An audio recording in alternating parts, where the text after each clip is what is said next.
Welcome to Inside College Basketball Now with Jon Rothstein. We're now pleased to be joined by the head coach of the national champion Florida Gators. He is Todd Golden. And Todd, welcome. What has life been like since winning the national championship?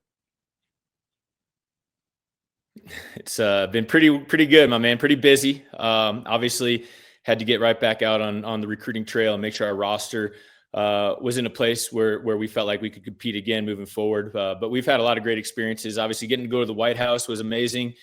For me personally, getting to communicate with Coach K a couple times was pretty special. And we're just excited after a good summer to get back going when school year starts. You know, Todd, I remember when Jim Boeheim won the national championship in 2003 in the postgame press conference, he said, "I'm no different as a coach than I was before this game started." I know you're still a very, very young head coach, but did you feel any different as a coach after you beat Houston in the title game? Yeah, I mean, there's a little validation, right, that comes with hanging a national championship banner, and I think that was something that was pretty special for us. But we try to be pretty consistent. We try to be the same guys, and I feel like a lot of the preparation that got us to that point was consistent with how we've been over the first 5 or 6 years of our coaching career as a head coach. So, but the validation is huge, and obviously getting to hang a banner was pretty special.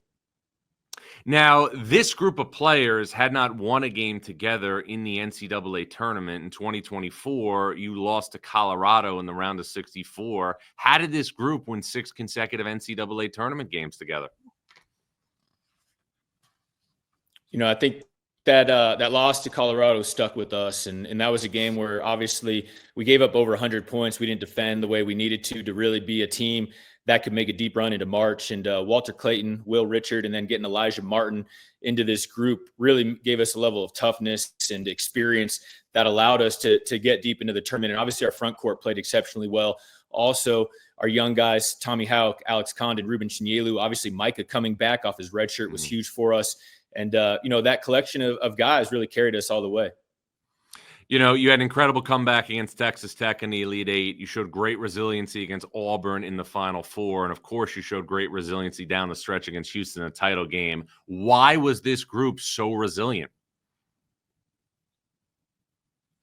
We were confident in each other. I think that was something that was really, really important. We had great team talent. Our guys believed in each other, and even when things got tough, they leaned into each other as opposed to trying to play hero ball or trying to do it all themselves.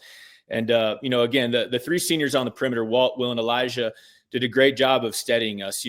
There's a lot of ups and downs over the course of a game, over the course of a season, and those guys were very consistent, and they did a great job of never getting too high or too low, and in those big moments stepped up and hit big shots time after time.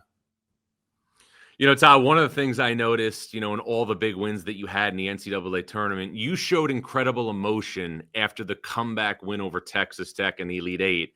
Did it feel differently coaching in the Elite Eight because that's the game that's going to dictate whether or not you or your program can experience the Final Four? Yeah, it's a huge kind of inflection point, right, in terms of the run in March. And, we played very well against Maryland. And, I don't want to say breeze through that game, but we weren't really challenged that much in that game. And then we get to Texas Tech, and they're a heck of a team. Coach Grant McCasland is one of the best in America. And they were really hurting us and putting us in some tough spots. And I think we were down 10 with 4.5 minutes to go. And there were some moments there where, the Gators were a little nervous if this is going to be where the road ends. And, thankfully, Tommy Houck stepped up, hit 2 big shots, and then Walter took over down the stretch. But winning that game against Texas Tech in San Francisco, where I started my head coaching career, where I went to college, had a ton of family and friends around there. And, having that great comeback and kind of punching our ticket to the Final Four was something that we'll remember forever.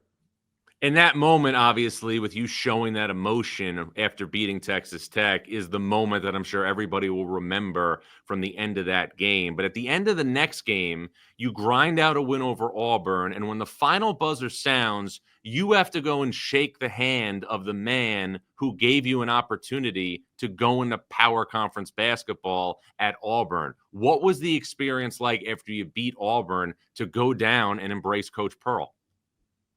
Yeah, there were a lot of range of emotions in that game, to say the least. First time being in a situation like that, going against someone that I love, so a mentor of mine, someone that's treated me like a son over the course of my life and my career. And, he had a dang good team as well. And so we're battling, going back and forth in a situation that I don't think either of us really imagined could happen, going back 6 or 7 years when we worked together at Auburn. And, Right. Having the opportunity to beat them in advance and then walking down the court, to see coach and in a situation where he was obviously really disappointed was tough. And, it took away some of the joy that we had in advancing. But I know he was proud of me and our team. And I know if there was somebody that he had to lose to, he was happy it was us and not somebody else. And that was what you dealt with on the Saturday of Final Four weekend. 2 days later on Monday, there was a flurry at the end of the game. You beat Houston, you win the national championship. And then you have to go down and shake Kelvin Sampson's hand, who has been in coaching 3 decades longer than you. What were your emotions? I know that the emotional tie wasn't the same to Coach Pearl, but going down to embrace Coach Sampson after you won it all on Monday night. Yeah, obviously a little bit of a different situation because, as you said, my relationship with Coach Sampson is a little different, but still had an insane amount of respect, for him. And I've known his son Kellen for a long time. We're about the same age, and he's a guy that I want to look back on my career, hopefully a couple decades down the road, and say I had a similar one to Coach Sampson. And he was incredibly gracious, leading up to the game. Obviously, before the championship, you have to do a lot of interviews together and spend some time. And similar to Coach Pearl, just incredibly grateful to be in that opportunity, and just a ton of respect for Coach Sampson and his program. Todd, how often have you thought about going back to back? A little bit, and it's generally because of people bringing that up to me. I tell our staff all the time, this is a little bit of a new team. We got a lot of great returners coming back, especially our front court. I think has a chance to be one of, if not the best front court in America. But bringing in Boogie, bringing in Xavier, and bringing in AJ, we have some good freshmen coming in. We want this to be a new experience for these guys, but we're going to lean on Tommy, Kondo, Ruben, and Micah and those experiences we had last year for them to kind of lead us into this new opportunity. But this is going to be a new challenge for this group this year. Well, and it's really completely different from when Florida went back-to-back in 06 and 07 when the Gators brought back 5 starters from the team that won it all in 06. But you have in your Rolodex the ability to get insight on the quest to go back-to-back from Billy Donovan. How much have you and Billy engaged in conversation about winning a second straight national title? Truthfully, we haven't spoken about it. He was amazing after we won in terms of shooting us some messages and giving us some love. But and I'm sure I'll talk to him again here as summer winds down before we get started before the year. But the back-to-back thing is, again, something that it's a nice carrot dangling. But this group has some hurdles we have to get over before we can start that conversation for sure. Todd, what are your thoughts on the roster that you've put together? I really like our group, and there's some similar variables to last year. A big part of our success last season was getting Walter Clayton and Will Richard back. I think those guys who both tested after their junior year kind of gave us that stability, kind of that comfort in that relationship with the staff and in the program, knowing what the expectation was and kind of setting that for the other players in the program. And we don't have those guys back, which is, going to be tough to get over. But we do get Tommy Houck back. We get Alex Condon back. We get Ruben Chinyelu back. We get Micah back. And those are going to be the guys that we build around this year. Those are going to be the guys, through the 2 and 3 years that they've had in our program, the experience. We expect them to lead Xavier and Boogie and AJ and our freshmen as we dig into this new season. We need Irby Klavzar to have a good year as well, and I think he will. But those guys in the front court are going to have to lead for us this year. Which returning player makes the biggest jump for Florida in 25-26? I think from an outside, the box type opportunity, I think Irby Klavzar is a guy that's going to step up and have a great season for us. He had some really good moments for us in league play when Elijah went down with an injury and with Walter Clayton went down with an injury. So I expect him to have a really good year for us. And, I think Tommy and Alex, and Ruben really is a guy that's super underrated, a guy that started all 40 games for us last year and doesn't necessarily get a lot of the same respect. I think all 3 of those front court guys with Micah coming back off injury, it's the easy way out. But I think all 4 of those guys are going to have a really great year for us. You mentioned those three big men who, again, were such an integral part, Micah Handlogden as well, to the run to the national championship. How much will we see Florida play three big men together on the floor at the same time this season? Unless we have some significant changes, I expect to see that in the starting lineup every night. I think we're going to move Tommy down to the three Okay. and kind of use his athleticism, his length, his physicality. And he's just been shooting the ball so well that it gives us that Corey Brewer-esque type wing, and with Kondo, Micah, Okay. and Ruben Wow. managing the inside, and we'll be able to slide Tommy down to the four a little bit when we need to. And the great thing is we're going to try to keep those guys on the floor as much as possible. Now, those are the three known commodities to the Florida Gators basketball fan base, but you brought in two big-time guards, and Xavier Lee from Princeton and Boogie Fland from Arkansas. Your initial impressions on how those two players are going to fit into the scheme?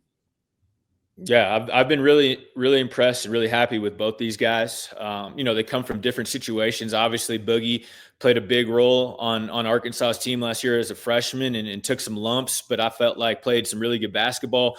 And now going into his sophomore year, will be able to get his best foot forward after having experienced some of those ups and downs. And he had a great camp for us this summer. And Xavier Lee, has kind of been a little better than I expected, to be honest. He's an offensive juggernaut. He's really talented on that end of the floor, and has great ball skills, can really dribble, pass, and shoot it. And I think those two guards with those three guys playing the 3, 4, and 5, we're going to have a pretty formidable starting lineup. Now, I know that Boogie Fland recently had sports hernia surgery. Do you anticipate he'll be fully cleared and ready to go for the start of practice at the end of September?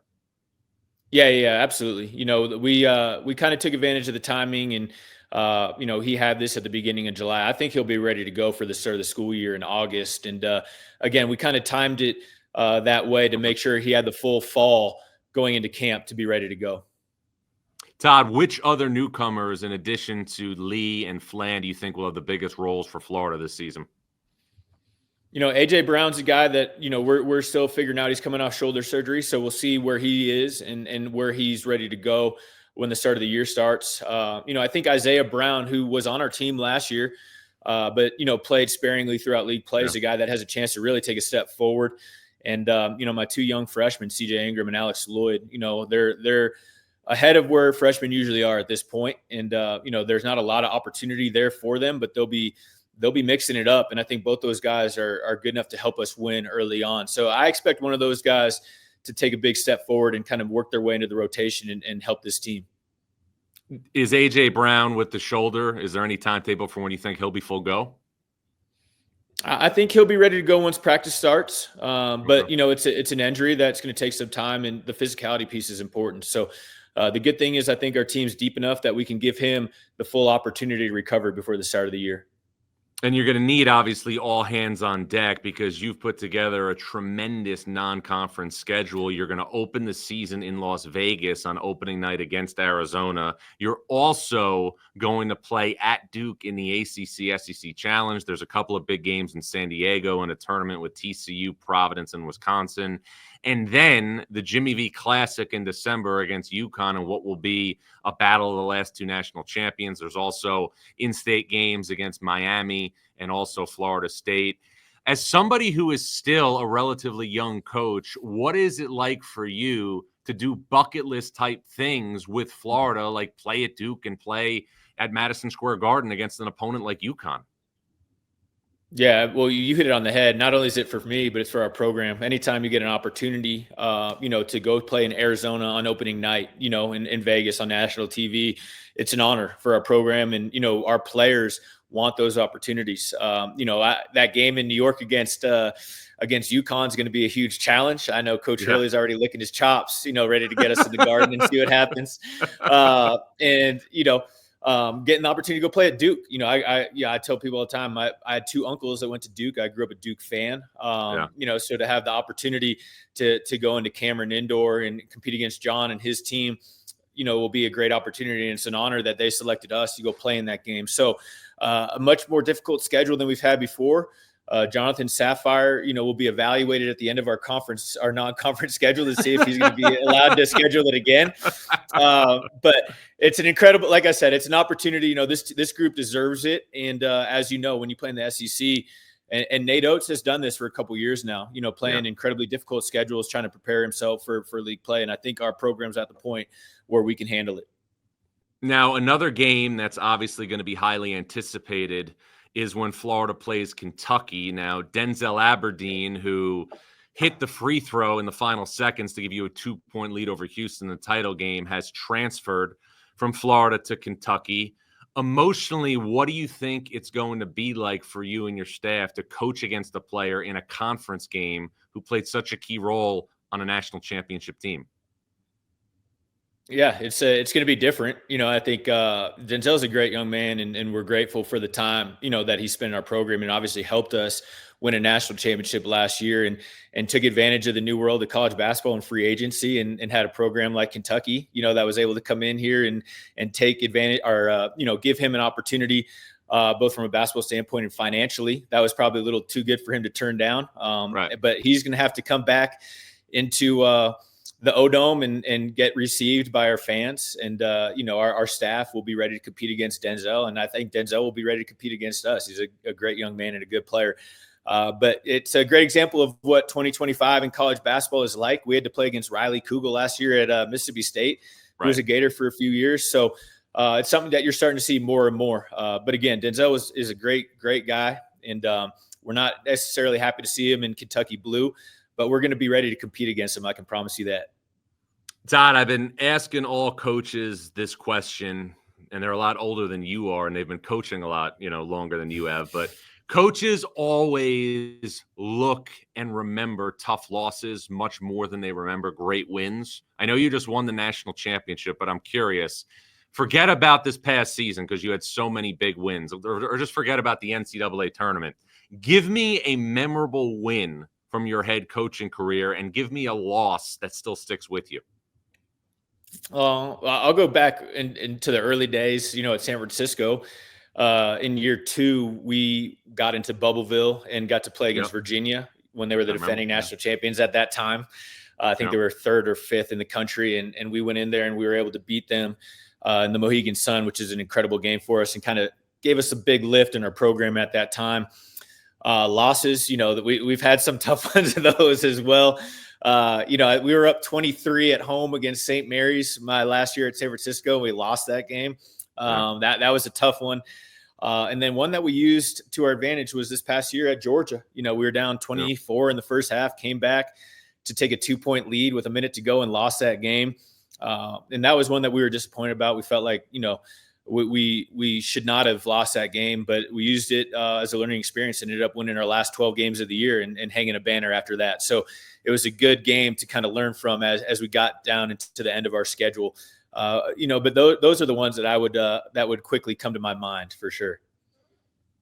Todd, before we wrap it, I want to get your perspective because I know everybody asks you, as they should, about the run to the national title. But reflecting on it now, what was it like last season to coach in the SEC with 14 NCAA tournament teams? Oh, man, it was an incredible challenge. It was there were no nights off. I'm really glad we had a good team because it gave us the ability to get some wins and put ourselves in a position where we knew we were going to be in the tournament and have a good opportunity to advance. But, you have to be incredibly tough, both mentally and physically. And fortunately, we were deep and able to get through some injuries, but absolute gauntlet. And like I said, man, you got to have some thick skin and be able to bounce back in this league. If you don't, you're gonna allow one loss to turn into 2 or 3, and that's something that Jimmy Dykes told me early on when we got in the league. But it was the best league that college basketball has ever seen, and so for the Gators to be able to finish second in regular season and then win the SEC tournament, something that our program's incredibly proud of. All right, final thing. Let's wrap on this. What does Florida have to do to again enter the NCAA tournament with a high seed and have a chance to repeat as national champions? You know what? I just think we got to, do a great job in the non-conference and make sure we stack some good wins against some of these great games that we scheduled, and then going to league play, we got to take care of our home floor. I think that's something that's really, really important in SEC play. If you win a majority of your games on your home floor, you're going to be in good shape. And then like we did last year where we went on the road against Auburn or Alabama and stole some, really good quality quad 1A wins on the road. Those are what propelled us into that 1 seed. And I think if we're able to do something similar, we'll give ourselves a really good opportunity as well again this year. It's Todd Golden. I remember him in 2014 when he was booking meals for the Auburn staff at the Hounds post-practice, and now he's a national champion. As always, Todd, appreciate a couple minutes, know how busy you are, and as always, look forward to staying connected along the way. You're the man. Thanks a lot, Johnny. Talk to you soon, brother. You guys, Florida head coach Todd Golden. I'm Jon Rothstein, and this is Inside College Basketball Now.